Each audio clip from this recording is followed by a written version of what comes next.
There is a reason the night feels longer when you are the one inside it.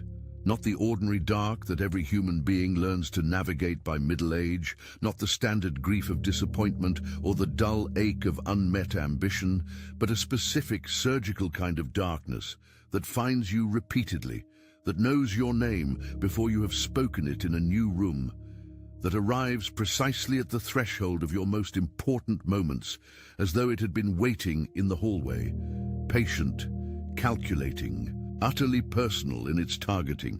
You have spent years trying to explain this away. You have handed the phenomenon over to therapists who gave it clinical labels, to friends who told you to reframe your thinking, to spiritual teachers who prescribed meditation, as though stillness alone could dissolve something that was never random noise to begin with. The exhaustion you carry is not the fatigue of someone who has worked too hard. It is the fatigue of a celestial consciousness running at full angelic frequency inside a biological container that was never fully designed to hold that much voltage, in a dimension that has been systematically engineered to suppress exactly the kind of light you were born radiating.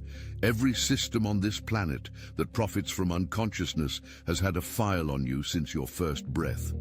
The targeting was never paranoia. It was the most rational response a fear-based system could generate in the presence of something it cannot control, cannot corrupt, and cannot fully comprehend. You are not imagining the war. You are simply finally beginning to understand who you are inside it, and why it has always been this intense, and why backing down was never actually an available option for a soul of your specific origin and commission. You won't defeat this attack alone. Breaking these emotional hexes requires a higher code, which is exactly why I just released the 3 keys to a prosperous life trilogy, whose unlocking link is in the pinned comment. Access it before the fog blinds you again, because what I am about to decode in this next passage is the architecture of an assault that began before your consciousness fully landed in this body. And you deserve to understand every layer of the blueprint that has been working against your remembering. The dream visits you in its most archetypal form on the nights when you are closest to a breakthrough. You know the one. You are running, but not with the clean mechanical efficiency of athletic motion. Your legs have become something geological, something continental, dense, with a gravitational resistance that belongs more to stone than to muscle, and the ground beneath you shifts in that elastic nightmare logic that makes forward movement feel not just impossible, but cosmically prohibited. The threat behind you is never fully defined, because its power depends precisely on that ambiguity, on your nervous system filling in the silhouette with every fear you have ever accumulated. You wake gasping, heart performing a rhythm that belongs to genuine danger, cortisol flooding a body that was only lying still in a darkened room, and the residue of that dream clings to the morning like something physical, like a cologne that belongs to an enemy.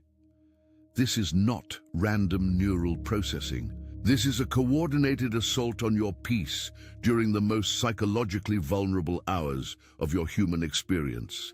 The enemy understands that it cannot touch your soul directly. Your soul carries a frequency lock that dark forces cannot override. So it goes for the nervous system, it goes for the subconscious, it manufactures the sensation of pursuit inside a mind that is too deep in sleep to engage its discernment. The physical sensation is unmistakable, that leaden impossibility in the legs, the chest constriction that feels like the atmosphere itself has sided with the predator. The intrusive thought that surfaces in the half-awake state is always a variation of the same corrosive message. You cannot escape, you cannot advance. The distance between you and your destination is unbridgeable. But here is what the spiritual tribunal has recorded about every single one of those dreams. The fact that you are being chased means something is afraid of where you are going. Predators pursue prey. The enemy does not deploy pursuit energy against something it has already neutralized. The primitive memory this activates, the cellular archive of every time in this life and others when you had to outrun destruction, is not a wound. It is a warrior record. And the divine promotion hidden inside the nightmare is this. Your legs in this world may feel like lead, but the frequency you carry moves faster than any dark intelligence can follow. The chase is already lost for them. They are running after a version of you that no longer exists at the frequency you are currently operating from. The smile that never reaches the eyes. You have seen it so many times that you have developed a near clinical ability to detect it from across a room.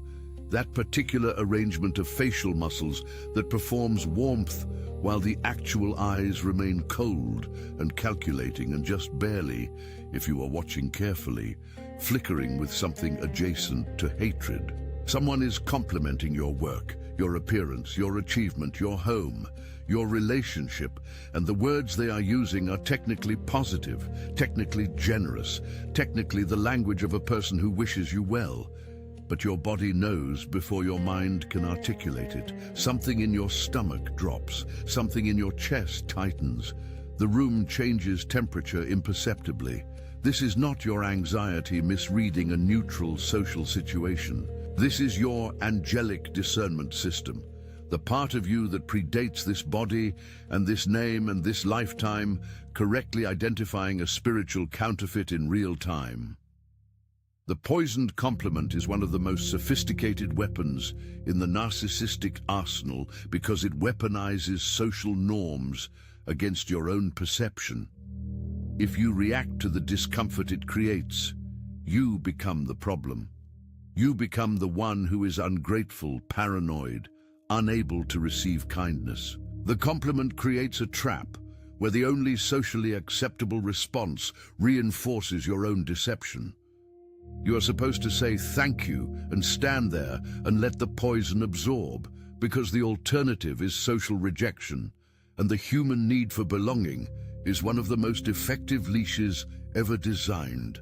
The psychological warfare being run here is exquisitely calculated. The person delivering the poisoned compliment may not even be consciously aware of the full architecture of what they are doing. Many of them are operating on soul-level programming, carrying a genuine frequency hostility toward your light while believing sincerely in their own surface narrative of goodwill. Their higher consciousness is not present in those moments. Something older and more territorial is running the operation. In the spiritual tribunal, this act carries enormous weight. Every false word spoken over a commissioned soul creates a record. Every attempt to diminish through the camouflage of praise is registered with a precision that the human mind cannot fully fathom. The divine promotion inside this particular assault is one of the most powerful ones you will ever receive. The fact that your enemies feel compelled to use flattery as a weapon means they have already accepted that direct attack is insufficient. They have already conceded that they cannot defeat you through honest confrontation. They are reduced to poison disguised as perfume. That is not the behavior of an enemy who believes it is winning. There is a specific quality of violation that has no precise word in the English language. The experience of watching someone methodically disassemble everything you are and reconstruct it as a costume for themselves. Not theft of your possessions, not even theft of your ideas in the ordinary intellectual property sense, but something far more existential and far more disturbing. The theft of your frequency, your aesthetic, your way of moving through the world, your authentic expression, attempted and carried out by someone who has decided that they want to exist as you rather than simply admire you. You have experienced this. You have watched it happen with a surreal, slow-motion quality that made you question your own perception, because the social narrative around imitation is so thoroughly contaminated with the phrase flattery that the genuine spiritual violence of energetic mimicry has been completely obscured. What is actually occurring when a narcissistic personality engages in this kind of blatant replication is not flattery. It is an annexation attempt, unable to generate authentic frequency from within, because the narcissistic wound at its core is a devastated relationship with the genuine self. The predator identifies someone whose light is real and whose gifts are organic, and attempts to wear that person's identity as a replacement for the self they destroyed or never developed. The physical sensation this creates in the person being copied is difficult to describe, but instantly recognizable once named. It is the feeling of being simultaneously present and erased, of watching your own frequency broadcast from a source that is not you, a kind of spiritual vertigo that makes you question whether your gifts are even yours to claim anymore. The intrusive thought this generates is one of the most dangerous in the entire catalogue of psychic attacks available to dark forces. Maybe I was never original. Maybe what I thought was my gift was always just something anyone could produce. The spiritual action required in response to this attack is one of the most radical things an incarnated angel can perform: the absolute, uncompromising reclamation of origin. Your frequency is not a style. It cannot be replicated because it was not manufactured. It was downloaded at the soul level before your first breath in this dimension, encoded with a signature so specific that every counterfeit vibrates at a frequency that the spiritually sensitive can detect immediately. The primitive memory this activates is the memory of your original nature, the pre-incarnation state where your identity was never in question because it was simply what you were at the level of pure light. The divine promotion here is devastating in its beauty. You cannot be copied because you are a function of divine origin, and origin cannot be transferred through imitation. Every copy only confirms the value of the original. There is an hour between 3 and 4 in the morning that belongs to a different law than the rest of the clock. You may have come to know this hour with a familiarity that is unwanted, visceral, and absolute.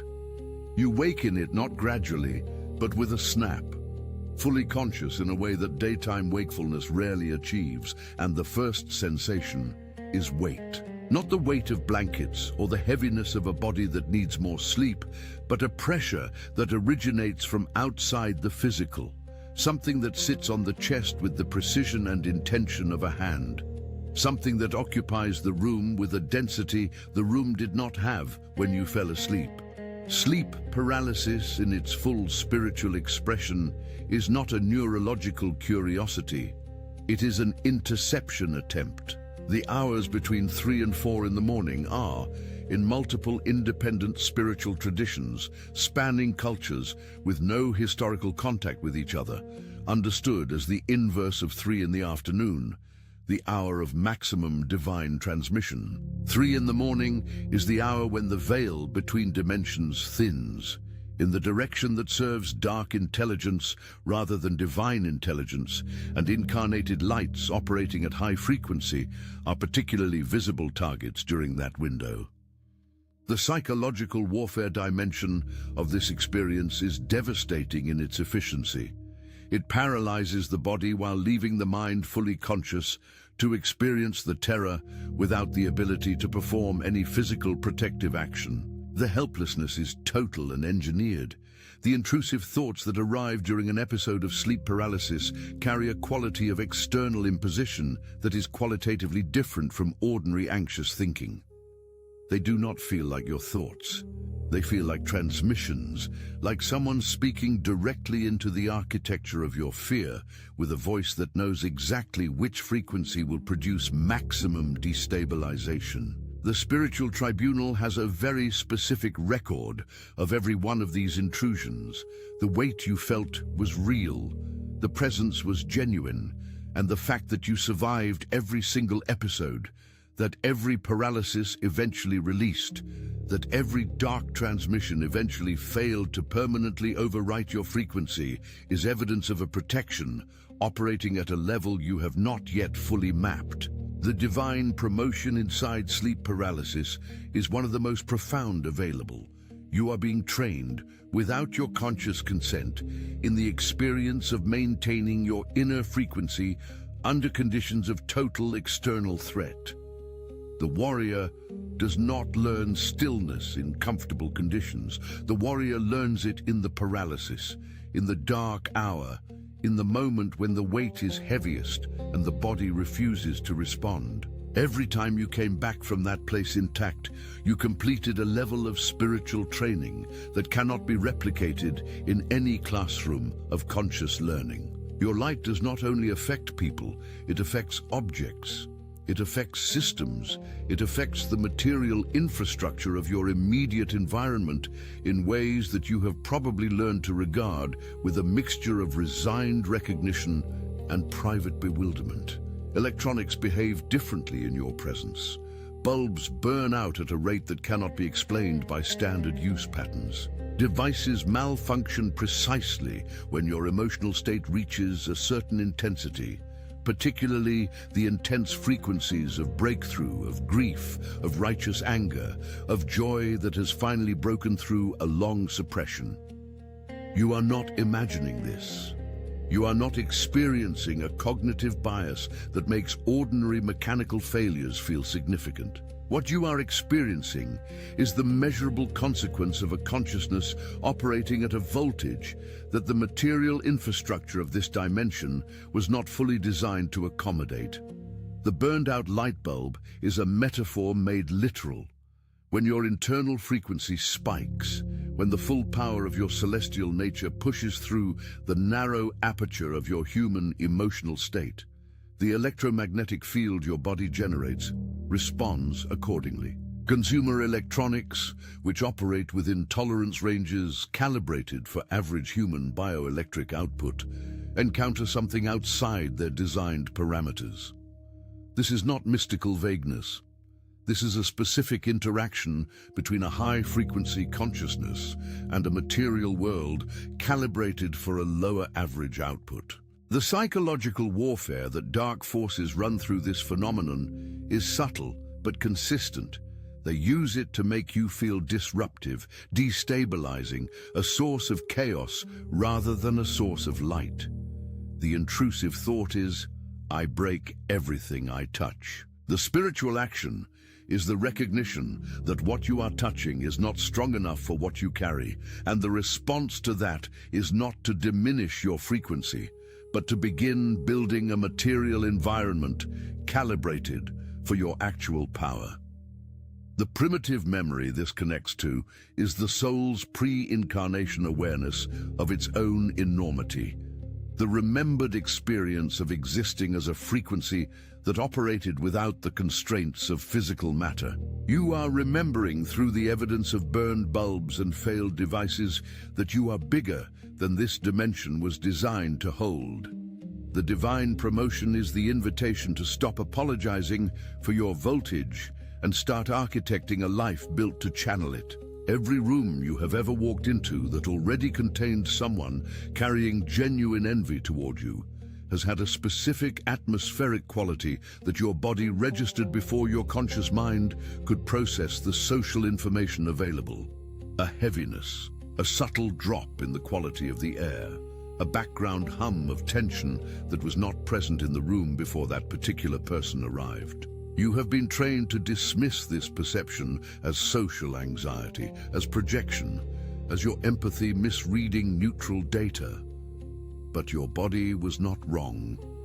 The phenomenon that multiple cultural traditions across human history have identified as the evil eye, the negative attachment generated by concentrated envy directed at a specific individual, has a measurable atmospheric component. When a consciousness carrying deep, unprocessed envy enters a space where its object of envy is present, the energetic signature of that consciousness generates a field distortion that the sensitive nervous system of an incarnated angel detects with the reliability of a biological instrument. You feel it before you see the person. You feel it before anyone speaks. The silence in the room changes quality before a word has been exchanged, and that change in quality is data, not imagination. The psychological warfare embedded in envy-based spiritual attack is particularly insidious because it operates through a mechanism that modern culture has almost entirely stripped of its protective vocabulary. Previous generations had words and rituals and community knowledge for navigating envy-based attack. Contemporary Western culture, particularly in its secular professional forms, has dismantled every protective framework and replaced it with an insistence that these perceptions are pathological rather than accurate. You are left alone with a sensing instrument of extraordinary precision and no cultural framework that validates what it is detecting. The intrusive thought generated by sustained exposure to envy-based atmospheric attack is a slow erosion of confidence, a creeping sense that your achievements are fragile, that your blessings are temporary, that the thing you just built is already beginning to crumble. The spiritual tribunal records every directed malice, every consciously cultivated envy that is sent as a directed frequency towards someone else's flourishing.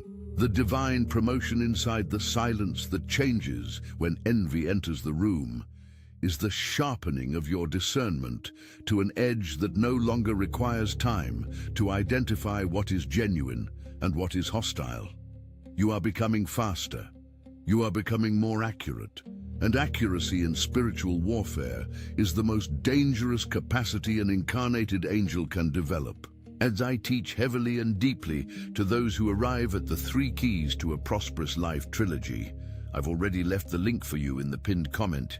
This weight on your chest is just a symptom of something that runs far deeper than emotional wound or interpersonal failure. It is the symptom of a soul that trusted completely, that opened without reservation, that loved without the protective calculation that damaged people deploy as a survival strategy, and that discovered through a specific catastrophic moment that the person it trusted most was running an entirely different agenda behind the face of devotion.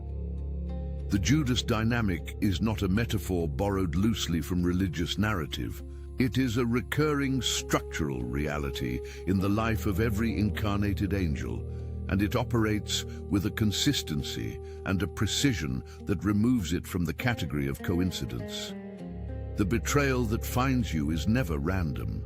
It is always sourced from intimacy, always executed by someone who had access to your interior, who knew your vulnerabilities because you offered them voluntarily in the spirit of genuine love, who understood the specific topography of your trust and therefore knew exactly where to place the wound for maximum damage.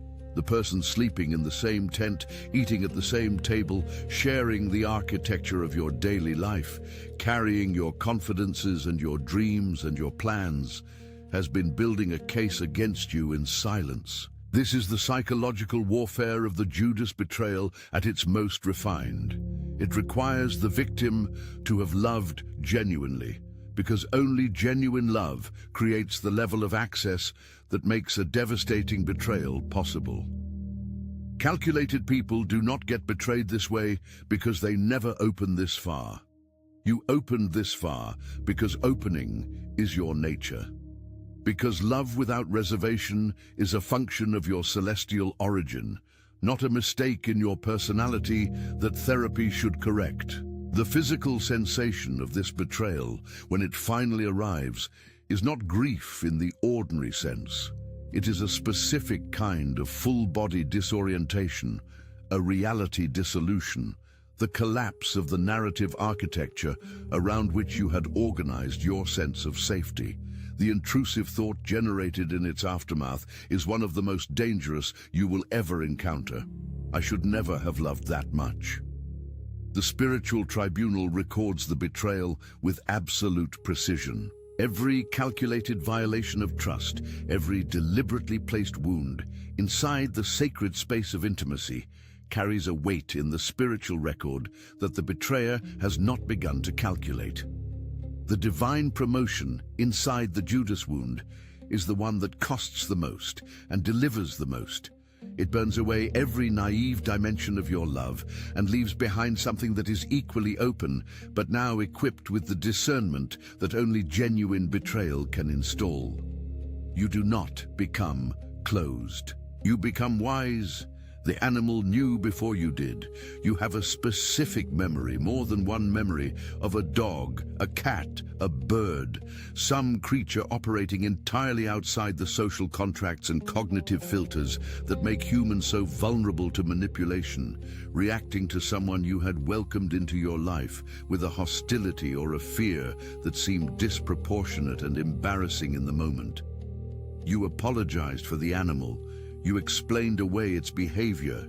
You put it in another room so that the person it was reacting to would not feel unwelcome in your space. And then, months or years later, when the full nature of that person had finally revealed itself through their actions, you remembered the animal's reaction with a clarity that felt like prophecy. It was prophecy. The nervous system of an animal does not process social performance. It does not respond to what a person says, or how they dress, or what social status they occupy, or what face they present for public consumption. It responds to frequency. It responds to the electromagnetic signature of what a consciousness actually is at the level below all presentation.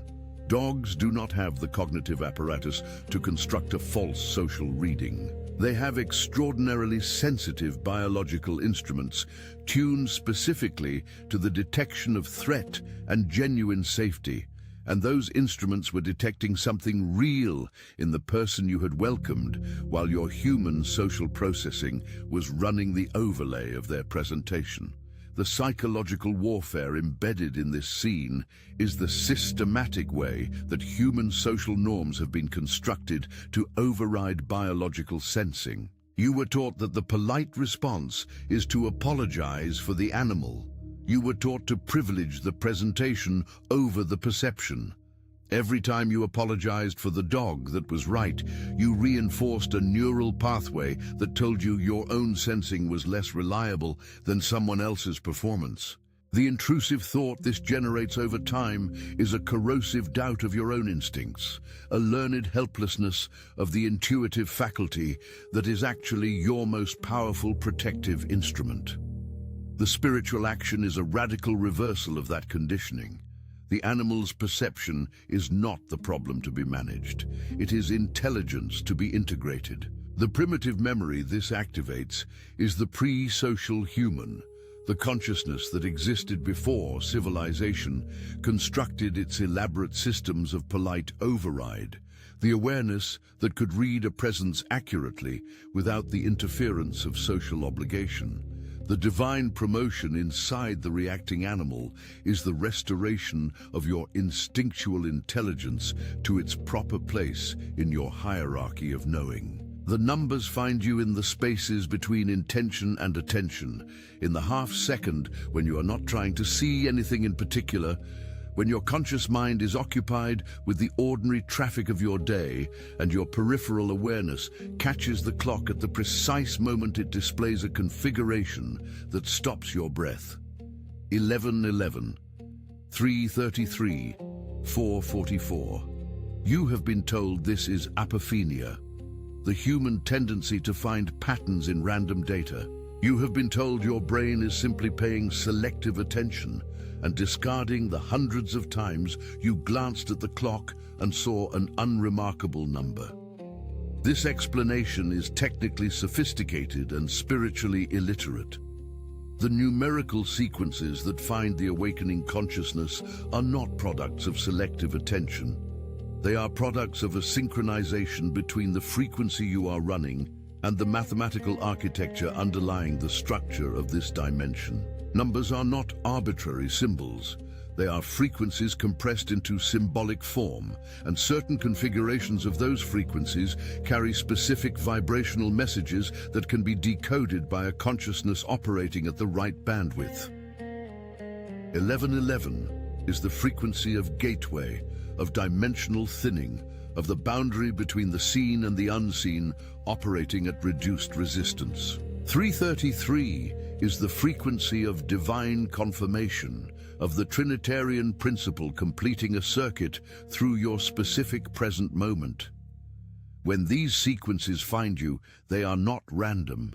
They are the universe's navigational system communicating in the only frequency that can penetrate the noise of material consciousness without triggering the skeptical override. The psychological warfare that dark forces run against numerical awareness is the sustained campaign of intellectual ridicule that has been waged so successfully that most awakening people feel embarrassed to mention these experiences publicly. The intrusive thought is, this means nothing, and you are the kind of person who needs to believe things mean something because you cannot bear the reality of a meaningless universe. The spiritual action is the quiet, private defiance of continuing to receive these messages as the genuine transmissions they are. The refusal to allow intellectual social pressure to override your direct experience of being navigated. The primitive memory this activates is the soul's pre-incarnation experience of existing within the direct, unmediated communication of divine intelligence, where meaning was not something you constructed, but something you moved through like water. The divine promotion inside the numerical coincidence is the awakening of the awareness that you are still being communicated with, that the silence of this dimension is not absolute, that the mission you encoded before your arrival is still being coordinated from a level you cannot fully see but can absolutely feel. And then you won. Not in the way the stories told you winning would feel, not with the crowd and the music and the immediate recognition that would have validated every year of silent persistence. You won in the specific, stark, unpopulated way that genuine victory arrives for the soul who has been fighting a war that most of the people around them could not see. You crossed a threshold, you broke through a barrier, you achieved something that your own history and the active opposition working against you had conspired to make seem impossible, and you stood in that achievement in the only company available, your own.